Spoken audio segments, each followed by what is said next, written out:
Hey everyone, Michael here with another video. So today we're going to be going through some common scanning mistakes that I see with our desktop scanner over here and what we can do to fix these mistakes. But more importantly, I want you to be aware of these common mistakes that happen all the time so that we can better plan for these to begin with. That if we set these up correctly with these mistakes in mind, then we're going to be able to avoid these mistakes altogether and make sure that this is a very easy and accurate process of scanning in our digital dentures. So the first error we're going to go with is if we don't use enough of the Ceric Omnicam spray or similar spray in order to create a matte surface. Because one of the things that all scanners, whether it's intraoral scanners or desktop scanners in this case, all of them struggle to differing degrees with moisture or shiny surfaces. Intraorally, that manifests as moisture. So, for example, with the Ceric Omnicams, you really have to have a completely dry field for it to accurately scan your preparation. But in this case, for the dentures, the wax rims themselves are extremely shiny naturally, and they should be. They should look nice and be very smooth and shiny. But when it comes to scanning them, that's where this can really struggle sometimes. So for an example for this, I have right here a maxillary wax rim. And what I've done for this one is I have scanned this occlusal portion. So you can see all through here, it's scanned perfectly. This is exactly what it is clinically. It aligns perfectly. But what I did not scan is I did not scan the buccal portion of this wax rim. So if we move to the side, we can see that it's got some holes in it to begin with, which we're going to try to fill those in here in a second. But one of the things you can also notice is that it lacks definition, that this area right here is smoother on the actual model than it is here on the software. And it looks like we have some artifacting back here. So really just, it's so shiny that as the beams are being shot out from the scanner in order to pick up the height differences between the areas, which is how it scans, it's just confused as to where it's at. So we're going to go ahead and try to go through and fix these areas, and then I'm going to show you how we can, avoid these areas altogether. So down here on the bottom left, we have two options for this. It's called adaptive scanning. So we have either fast adaptive scanning or detailed adaptive scanning. For this, we're going to go ahead and choose the fast adaptive scanning. So what this shows you is it shows you in red all of the areas that it just doesn't love. These are all of the areas where the software was not 100% sure that it was able to replicate these areas well. And some of these are totally fine, like over here on the palette and stuff, that these are very minor areas and do not justify rescanning. But if you see out here on the buccal portion, which is what I said is the very shiny portion that I did not spray with the spray, you see all of these red areas. And all these red areas are simply areas where it would probably be best to go ahead and rescan, but I'll show you that if we don't fix the root problem, then it's all for naught. So let's take this area right here on the patient's upper right. So you can see we've got a big hole right here and all of this area is red. So you can see I have a little brush here on the screen. So if I want to adjust the size of the brush, all I would do is hold down the shift key and then either scroll up to make it larger or down to make it smaller. I like this size right here. So I'm just going to paint over the area that I would like the scanner to go ahead and rescan. So I'm going to come through here. And obviously in an actual case, we would go ahead and rescan all of the holes. But for the sake of the argument, we're just going to do this one on the patient's right just to illustrate the point. So now that we've selected this, we're going to hit next. And then what the software is going to do and what the scanner is going to do is it's going to intelligently position the model in such a way that it's only scanning that area. And it's going to be scanning that area from many different directions. So it's going to go through right now, and you can see on the software in green, these are the areas of adaptive scanning. So these are the areas that it's rescanning. And then what it's also doing is it's merging this new scan with the existing scan.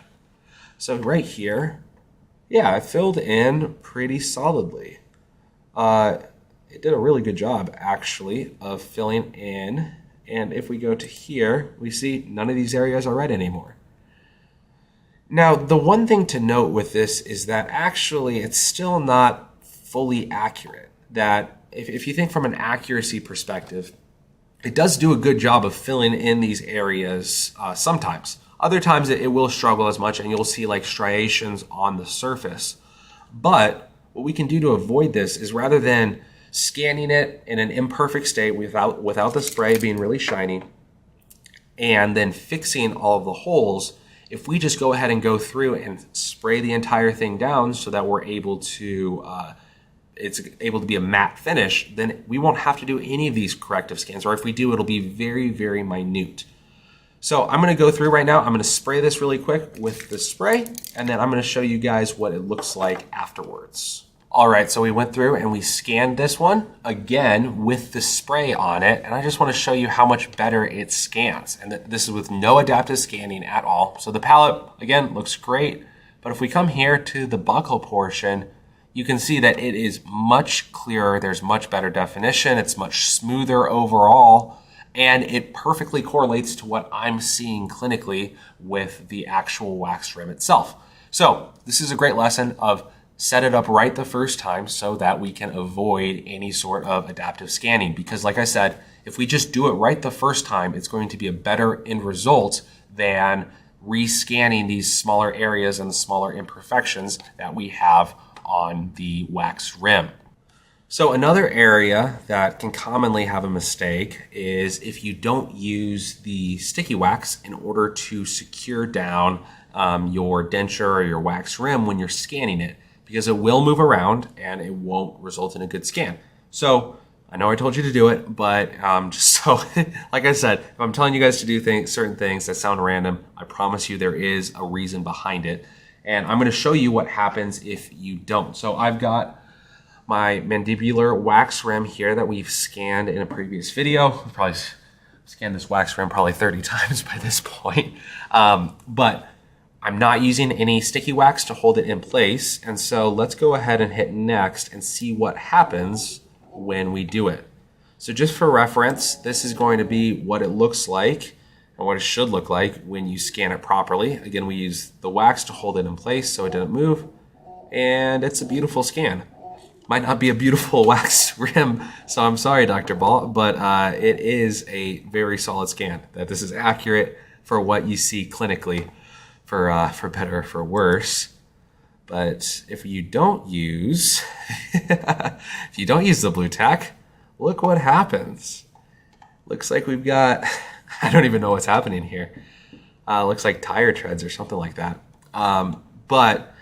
If you see it as it's scanning, it's just wobbling just slightly. And what you're seeing through here is all of this artifacting. I mean, I guess you could theoretically use this, but your end result is going to be absolutely awful. I mean, you've got grid lines through here, you've got artifacting here, and I'm not even going to scan the intaglio because, well, there's no reason to without the blue tack.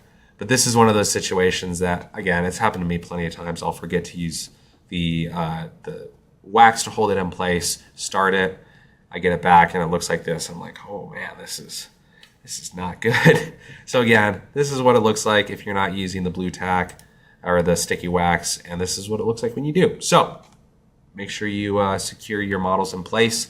Even if you think that it is pretty stable, I do like to kind of make sure it's make sure you use that blue wax, unless you're scanning something like a model or something like that, then you can, it's got enough weight where you can kind of get away with, like if I just wanted to put this on there, it's got enough weight that it's not going to move around too much. But for these wax rims, I would definitely recommend always using the sticky wax to keep it in place so it doesn't look like this. All right, so I kind of want to go through what areas are we looking for on these dentures for accurate scans, because you'd like to think in an ideal world that everything is perfectly smooth, everything's perfectly scanned in, but it's important that we understand kind of our thought process for what areas are we focusing on for our scans, what areas need to be really accurate, and then what areas don't need to be as accurate, because the way these complete dentures work in a digital workflow is very different than a conventional workflow. For example, let's look at the palette here. So if we come over here to the palette, you can see that there are some, well, it's lumps and bumps and stuff that on a conventional denture should not be there. And actually what that is just small pieces of, small like drops of wax that are on the palate. Now, in a conventional denture, all of this would obviously be smoothed out. Obviously, we would set teeth first, but we would have to smooth all of these areas out because, I mean, who wants to wear a denture that looks like Mars on the palate? And that's totally fair. On a conventional denture, you should absolutely smooth all of these areas out.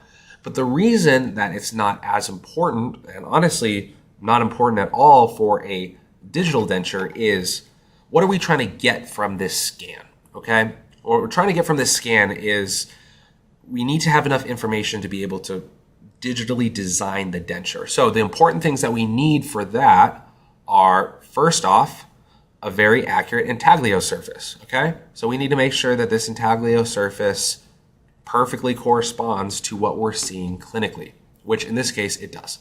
Number two, we need to make sure that this vestibule is accurate and that we're able to get to the depth of the vestibule all the way around. So if we go through here, we're able to go through here and get to the depth. Now you can see I did trim it back probably a little bit too much in the anterior portion, but I still trimmed buccal to that the depth of the vestibule. So we're able to get that extension of the denture to be correct. So that looks great in this case.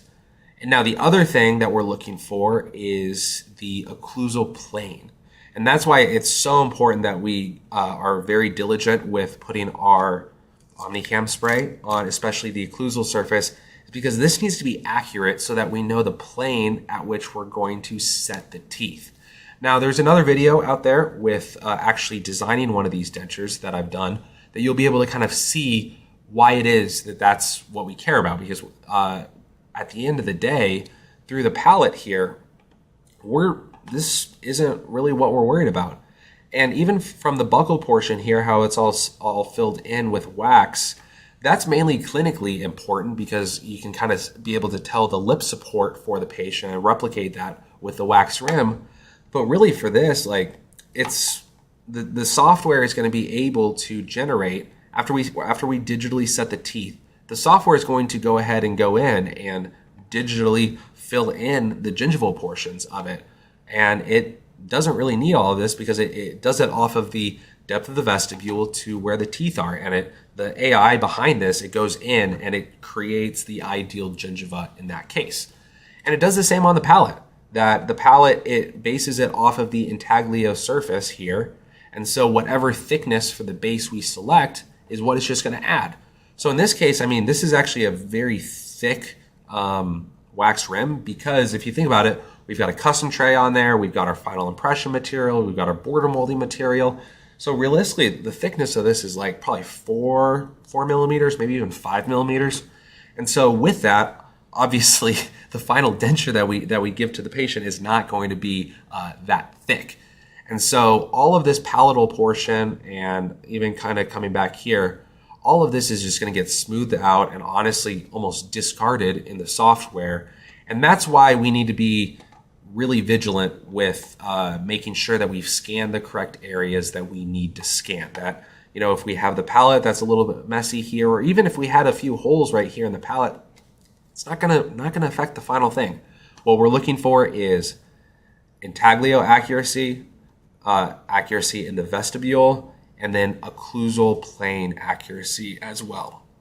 Everything else is, I'm not to say it's not important, but the software really doesn't care about it. And that's one of the ways that these digital workflows differ in a pretty significant way than the conventional ones as well.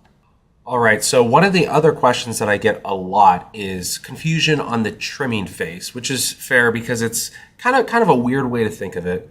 I would like you to think of this alignment as the idea of almost, we've got a donut. Let's just say we're trying to scan a donut, okay? And we've got two sides of the donut. We got the top side and we've got the bottom side.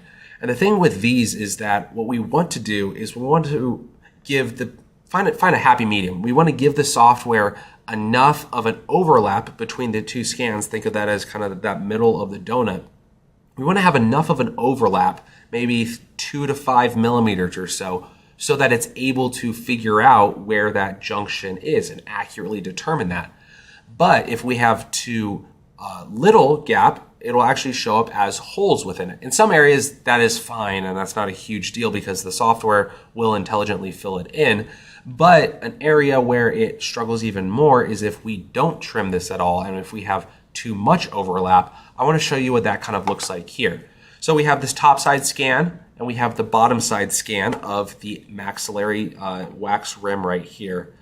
And we haven't trimmed either of these at all, and we're going to just go ahead and align the two of them together just to kind of illustrate what we're looking at here.